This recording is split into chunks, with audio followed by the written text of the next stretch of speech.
I am ill prepared.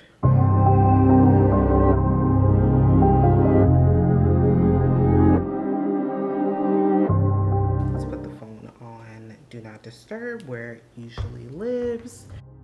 My favorite perfume is Tom Ford Velvet Orchid, if you care. My nails, I rushed out and got these. Are the Kiss Tamaño Largo. These are new at Walgreens, I think, but I got them because I haven't polished any nails or anything. But hello, welcome to another budget related video. We're 2 weeks behind schedule. And when I say I'm ill prepared, I mean, I didn't fully prepare the list. We're gonna wing it. This video is going to be broken up into 3 chapters, 3 segments, 3 areas that we will discuss. Third paycheck in April because we didn't do a budget for paycheck number 2 or paycheck number 3.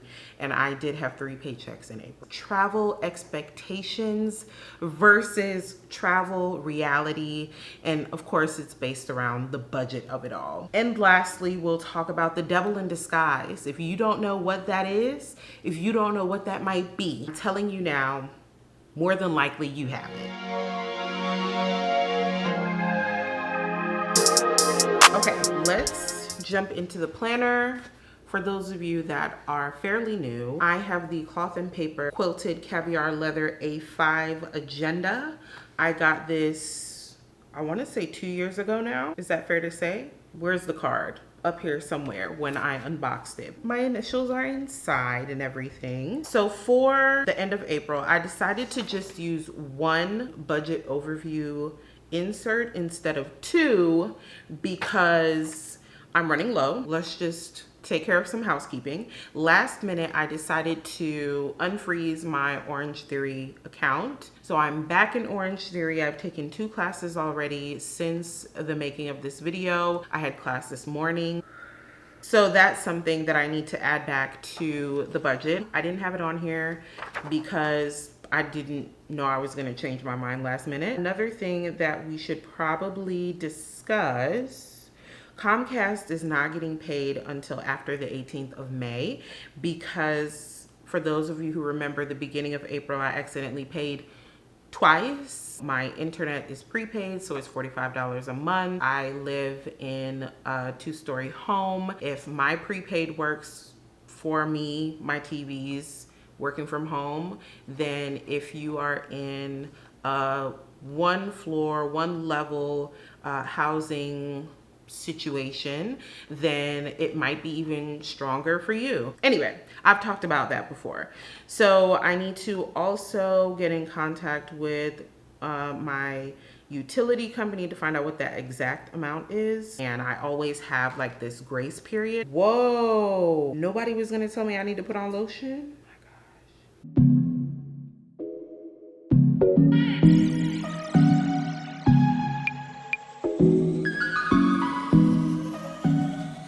Okay, can't embarrass my family like that. Okay, anyway, I have included my teaching income at the top. It was a total of $133.50 for my teaching income for the second half of April.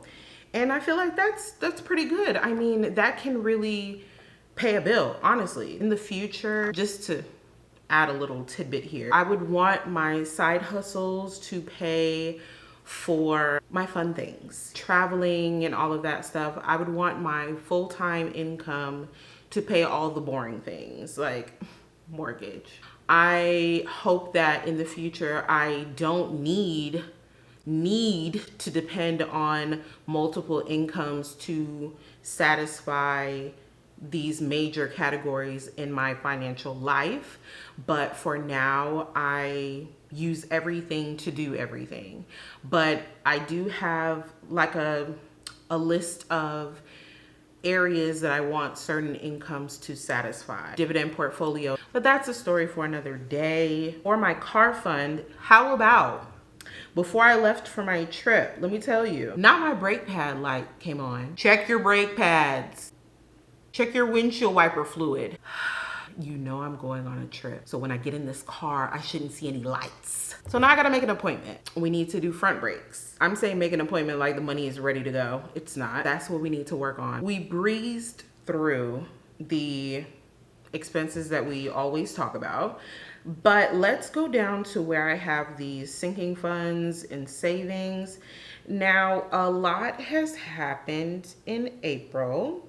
Previously, I told you that I'm preparing for my friend's wedding coming up, and I'm actually in the wedding, and that comes with a lot of other things when it comes to being a part of the bridal party.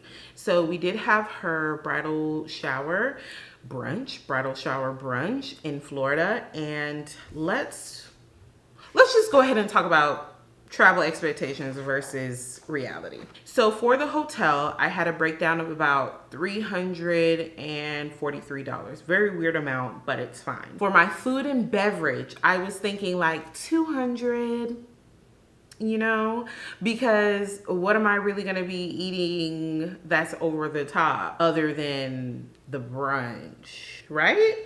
So I left it at 200 because I'm gonna be there Friday, Saturday, Sunday, Monday. So that's like, what, $50 a day. I feel like that's fair. Then for transportation, I was saying roughly like $40. Like $40. Get me from my house to the airport, from the airport to the hotel, from the hotel to the airport. You know, I thought maybe because everything is fairly close when I'm there, it shouldn't really take all of that. Right out the gate, right off the bat, to get to the airport was under like $20 because I scheduled it. Great. So then when I got there, I didn't realize that my hotel was that close to the airport, which is even better, that it was, I think, $16, something like that. I was like, okay, cool. My hotel, beautifully designed. I wouldn't say that it's a high-end hotel, but it is a bit pricier than what I thought I was gonna be paying. But it's okay because I was there for dual purpose. I'm there for bridal shower, I'm there for birthday. Let's talk about the food. So I didn't want to get an Uber or Lyft just to get me something to eat until later on that night. So I got Jimmy John's delivered. And then I had to tip, so that was like roughly $20 already before dinner. Went to get bottles of wine, so that was like $40. And then before nightfall, I went to the outdoor bar and I got a berry mojito. It was so nice. It was really good. And that cost me about $15. That was including the tip. The brunch, we had to pay a certain amount for the brunch and tip as well.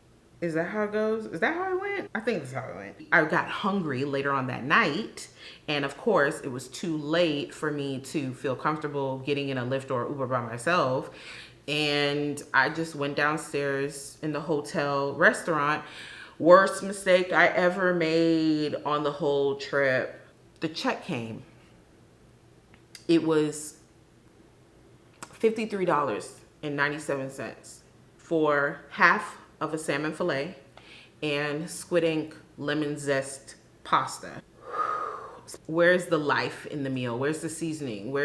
I mean, I know that it's zesty and it's lemony, but you could have sprinkled on something on there to make me feel like you didn't just throw this all in a to-go meal prepping container. So then she realized I was being charged for shrimp and fish, even though I don't want shrimp because I'm allergic, I think. So she took that off. I ended up paying $40. A Dixie cup of Sprite. $40. Jimmy John's happened again because convenient. And then I ended up having brunch before the mimosa cruise that I went on, and that was $40. I paid for someone's breakfast. Why not? And then for the next day, when it was time for me to check out of the hotel, my Lyft decided they wanted to drive in the opposite direction. Just say you don't want to pick me up and cancel the ride. No, you have me sit there and wait, thinking that, oh, they're a little bit lost. Let me give them a little bit of time. Lucky that my flight was delayed. So I ended up spending a total of $59 in transportation instead of $40 for food, because when I got to the airport, I was waiting to eat at the airport instead of like struggling with the hotel overpriced meals again. So let me just do the airport overpriced meals. So I went to Chili's and I got salmon again with fries. So fish and chips. $24. That's including the tip. I can never remember if I tip in cash or on my card. The total was $222 for my food and beverage, which I think is still pretty good. So I said all that to say, I was over budget by like, what, 20 something dollars. I'll have it on the screen if I didn't already put it up here. But I think I made out like a bandit for somebody that had a $12 flight. Can I really complain? Lisa's bridal shower was beautiful and everyone was just full of love and laughter. And this is a picture of us. And I think we look amazing. Yeah, the mimosa cruise was beautiful, but I'll leave all that footage in the vlog that comes out after this because you're not here for that. So next, medical. I took money out of my medical and invested it in something, and I don't want to discuss it because I am not your financial advisor. So we will talk about it more after it does something worth talking about. And since that was money that was just sitting there, I don't feel like it's a problem.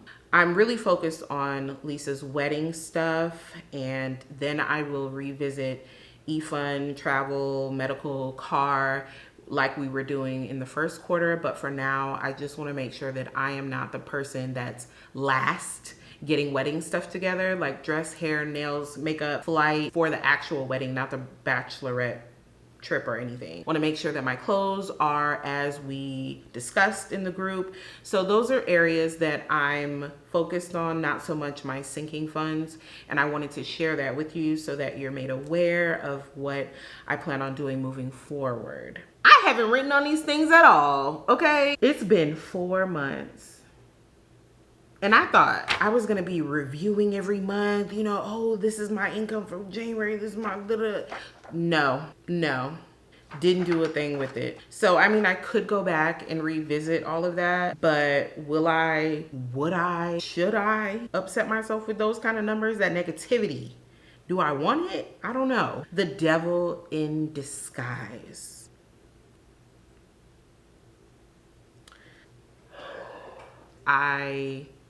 I'm pretty good with them. I don't really get rid of them often. I don't jump at the chance for the next one to come out. But let me close my planner so we can really talk.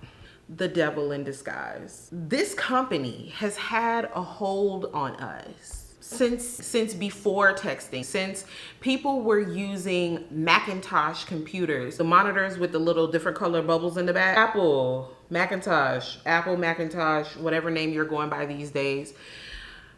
Why are you $1,200? Is it not the same phone call I would make from my kitchen back in the day? Is it not the same text I would send if it was free after 9 back in the day? Why are you putting us through this? Why am I still financing a phone?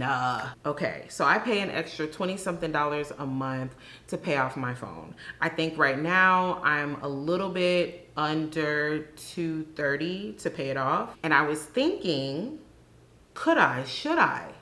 Maybe I will dip into the emergency fund, pay it off, free up that little bit of cash, and that can go towards something else. I thought about it, still thinking about it, but that is something that I'm just putting out in the universe because it is an option for a lot of people, honestly. You don't even realize that, yeah, your phone bill is a little bit higher, but it could be a little bit lower if you just pay the phone off.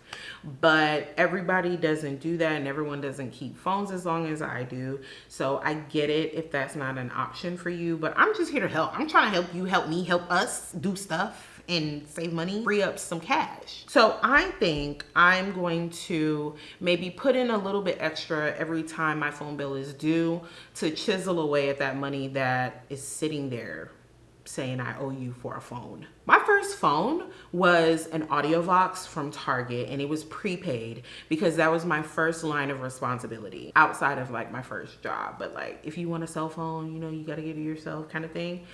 Wow, I felt like an adult. I felt grown, and that was far from what I was doing. Operation Pay Off the Phone and start a phone fund so that when it's time to get a newer phone, because What ends up happening with my phones is that the batteries are like, hey, we're done here. Okay, we've done all we came to do. And yet you keep trying to plug me up to this device as if we're gonna stay charged all day. We're not. I will go ahead and leave on the screen what I owe. And I'll leave some of the specs because I literally went in there with what, my iPhone 8, 7, and they were like, whoa. I said, stop looking at it like it's an ancient artifact. But because it didn't have any scratches or any nicks and dings or whatever, they were like, oh, okay, this phone is actually pretty good. I was like, yeah, I know. Sold it to someone that actually worked there. I don't know if that's wrong or not, but they bought it off of me, and I ended up paying $2 and change for the iPhone 10, iPhone X, and that's what I have now. The lowest amount of memory on it, and that's something that I want for the next phone that I get. I want the most memory because I keep lots of videos. I take lots of pictures. If you've seen my Instagram, I am good for an Insta story. I just want the ability to be as creative from my phone as I can be without having to delete everything. That's what I wanted to talk about. I wanted to really talk about the travel things more than what the budget was, because the budget has not changed from the first time you saw it this year. It has been the same. We did a little updating with decreasing the car insurance, but outside of that, everything is how you last saw it.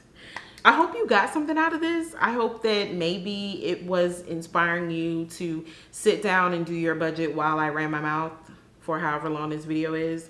And maybe it would help you prepare for a trip that you want to plan or you're coming up with.